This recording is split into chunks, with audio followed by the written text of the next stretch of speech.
जय हरी. एकादश स्कंध भाग 119. आज आपण 8व्या अध्यायाला सुरुवात करतोय. पण 7व्या अध्यायात अवधूतानं केलेले पहिले 8 गुरु ते सांगितले आणि आता या 8व्या अध्यायात अजगर, समुद्र, पतंग हे या प्रकारचे गुरूंचं वर्णन करताना नाथांनी आत्मानुभवाच्या अनेक अंगांचं स्पष्टीकरण केलेलं आढळतं. आत्मसाक्षात्काराची अवस्था शब्दातीत असल्यानं संकेतानेच सांगावी लागते. आत्मानंद इंद्रियातीत असल्यानं दृश्यामधील कोणतीही वस्तू त्याच्यासारखी नाही. म्हणून साक्षात्कारी पुरुषाची अवस्था समजून देण्यास दृश्यातील दृष्टांत घेऊन सांगावं लागतं. एरवी अवधूताच्या गुरूंचं वर्णन करत असता एवढा ग्रंथ विस्तार करण्याचं नाथांना कारण नव्हतं. दृश्यातील, आता हे असं आपल्याला वाटेल बरं का की काही कारण नव्हतं, पण हे जर नाही केलं तर आम्हाला परमार्थ अवतीभोवती जगायचा कसा, काय ग्राह्य आणि काय त्याज्य हेही कळणार नाही. दृश्यातील प्रत्येक वस्तूमध्ये आनंदरूप आत्मा व्यापून असल्यामुळं वस्तूच्या गुणधर्माचा थोडा विचार केला तर त्यावरून आत्मानंदाची कल्पना येण्यास अडचण पडत नाही. हा विचार कसा करावा याची युक्ती नाथांनी या वर्णनात दाखवली आहे. जगातील प्रत्येक वस्तू, प्रत्येक व्यक्ती, प्रत्येक घटना परमार्थाला कशी अनुकूल करून घ्यावी, त्यांच्यापासून साधन बळकट करण्यास कसं शिकावं, हा या वर्णनाचा मतितार्थ आहे. प्रापंचिक साधकाला नाथांनी दाखवलेला मार्गच खरा उपयोगी पडतोय यात शंकाच नाही. आपल्याकडे सहज बोलता बोलता म्हणलं जातं की हरिदासाची कथा मूळ पदावर. तर हे हरिदासांना म्हणजे कीर्तनकारांना जी गोष्ट सुरू केली आहे ती गोल फिरवून फिरवून परत तिथपर्यंत आणून त्याचा मतितार्थ कळवून देण्यासाठी विस्तार करावा लागतो. तसंच नाथ महाराजांनी इथे केलेलं आहे. या अध्यायात सद्गुरुवंदनात नाथांनी सद्गुरूंवर ज्योतिष्याचं रूपक बसवलं आहे. कसं तर देहबुद्धीनं पोसला जाणारा अहंकार नाहीसा झाल्याशिवाय आत्मानुभूती होत नाही, हा संतांचा अटळ सिद्धांत आहे. मीपणा नाहीसा करण्यास जीवाला सद्गुरूस सर्वस्वी शरण जावं लागतं. पूर्ण शरणांगती साधली की जीव शिवामधील आडपडदा नाहीसा होतो आणि दोघं एकरूप होतात. दोघांचं एकरूप होणं हेच त्यांचं लग्न होय. अर्थात हे मनाचं असतं. अशी कल्पना करून नाथांनी रूपक रचलं आहे. नाथ महाराज म्हणतात, ओंकाररूपी सद्गुरू तुला नमस्कार असो. तू एक मोठा ज्योतिषी आहेस. आता एकेरी कशामुळे? कारण ती सद्गुरू माऊली आहे आणि आईला काही आपण आहो जाऊ म्हणत नाही, आईला आपण आई म्हणतो. म्हणून जीवशिवांच्या कुंडल्या पाहून तू त्यांचं ऐक्य वर्तवितोस आणि ओम पुण्योहम, मी प्रणवरूप पुण्यस्वरूप आहे, या मंत्रानं जीवाचं शिवाशी लग्न लावून देतोस. हे लग्न लागण्यास जीवाला पुष्कळ पुण्यसंचय करावा लागतो. एखाद्या वधूचं एखाद्या वराशी लग्न लावलेलं पुष्कळ लोकांनी पाहिलं आहे, पण स्वतःशीच लग्न लावण्याची सद्गुरूची करामत मात्र तर्काच्या पलीकडची आहे. या लग्नामध्ये सगळ्यात पहिल्यांदी पंचमहाभूतांची खटपट म्हणजे दृश्याशी प्रीती कमी करावी लागते. इथे प्रीती कमी करावी लागते बरं का. मग आत्मज्ञानानं कालाचं भान नाहीसं करूनच, कालाची दृष्टी चुकवूनच घटका स्थापन करावी लागते. आधी शिवाकडून 4 पुरुषार्थांचं तेलफळ येतं. आता तेलफळ म्हणजे लग्न लागण्यापूर्वी वराकडून वधूकडे जाणारे जे नारळ, तेल, साडी ते वगैरे वगैरे असतं ना, ते त्याप्रमाणे. मग काय करायचं? आधी शिवाकडून 4 पुरुषार्थाचं तेल फळ, धर्म, अर्थ, काम, मोक्ष, शिवरूपी वर लग्नासाठी जीवरूपी वधूकडे येतो. शिवरूपी कोण आहे? वर आहे. आणि जीवरूपी कोण आहे? वधू आहे. तेव्हा त्याच्यावरून अहंभावाचं निंबलून सर्व भावानं उतरून टाकायचं. म्हणजेच इथे आता अहंकार अहंभाव हा राहतच नाही. मग साधन चतुष्टयानं मधुपर्क करून शिवरूपी वराची उत्तम पूजा केली जाते. आता मधुपर्क म्हणजे लग्नाच्या वेळेस नवरा मुलगा दाराशी आला असता यजमान त्याचे पाय धुवून त्याची पूजा करतात ना, तो विधी म्हणजे मधुपर्क. मग मधुपर्क झाल्यावर जीव भाव एके ठिकाणी गोळा करून तीच मूद ओवाळून बाजूला टाकावी लागते.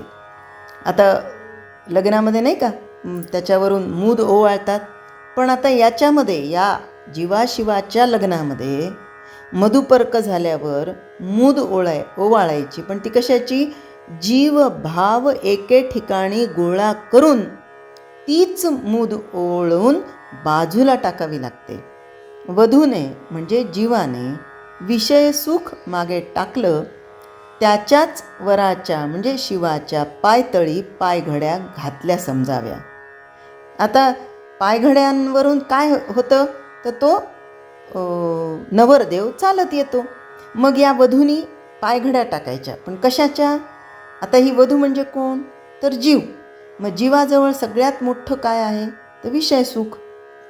म्हणून तिने वरासाठी या विषय सुखाच्या पायघड्या टाकायच्या आणि शिवानी म्हणजे वराने त्या पायदळी पायघड्या घातल्या की मग अशा रीतीने जीव आणि शिव समोरासमोर आल्यावर वेगळेपणाचा अंतरपाट मध्ये धरून सद्गुरू उभा असतो. आता फक्त ते टाकल्यानंतर झालं असं नाही बरं का, तिथेही आधी सद्गुरू लागतात. आणि घटका भरल्यावर दोघांनाही सावधान म्हणून तो सावध करतो. सहज समाधीनं जीवाशिवामधील आडपडदा बाजूला होतो आणि दोघं एकरूप होतात. पण हे करण्यासाठी कोण आवश्यक आहे? तर सद्गुरू. आणि सद्गुरूंनी साधलेला हा मुहूर्त मोठा सुंदर असतो. तिथे तुरिया अवस्था प्राप्त होऊन आत्मस्वरूपाशी गाठ पडते आणि ऐक्यभावाच्या मुठी मिटतात. जीवाला समदृष्टी प्राप्त होऊन तो शांत होतो. नाहीतर जीवाचा स्वभाव कसा आहे? चंचल आहे. त्याचं मन सैराभैरा धावतं, चित्त कशाचं म्हणजे विषयाचंच जास्त चिंतन करतं. आणि अहंकार तर काय, त्याला पाचवीलाच पुजलेला असतो. हे सगळं निघून जातं केव्हा? जेव्हा तो शिवाच्या सानिध्यामध्ये असतो तेव्हा. म्हणून जीवाला समदृष्टी प्राप्त होऊन तो शांत होतो, त्याचा शब्द बंद पडतो. जीवाचं शिवाशी लग्न लावण्याची सद्गुरूची ही तऱ्हा केवळ औरच आहे. नवरा पाहावा तर ना काळा, ना पांढरा, ना गोरा, ना सावळा. नवरा मुळी डोळ्याला दिसतच नाही. आणि तशा ठिकाणी लग्नाचा समारंभ. पण हे मोठं आश्चर्य वाटतं की नाही? आणि चमत्कार असा की जिथे दुसरं कुणीच नाही अशा ठिकाणी एकाबरोबरच एकट्यानंच लग्न लावणारा सद्गुरूशिवाय दुसरा कुणीही नाही. गुरु समजून त्यांना बाहेर नमस्कार करायला जावं तर अंतरातील आत्मा देखील तेच आहेत. आणि आत किंवा बाहेर कुठेही पाहायला गेलं तर सगळ्या ठिकाणी तेच भरलेले आहेत. हे सद्गुरू, तुझं तू पण पाहायला गेलो तर माझं मी पणच नाहीसं होऊन जातं. आणि ते नाहीसं होऊन देखील आपण माझ्याकडून हा ग्रंथ लिहून घेता, हा केवढा चमत्कार आहे. बघा, नाथ महाराजांनी किती सुंदर रूपकातून सांगितलेलं आहे.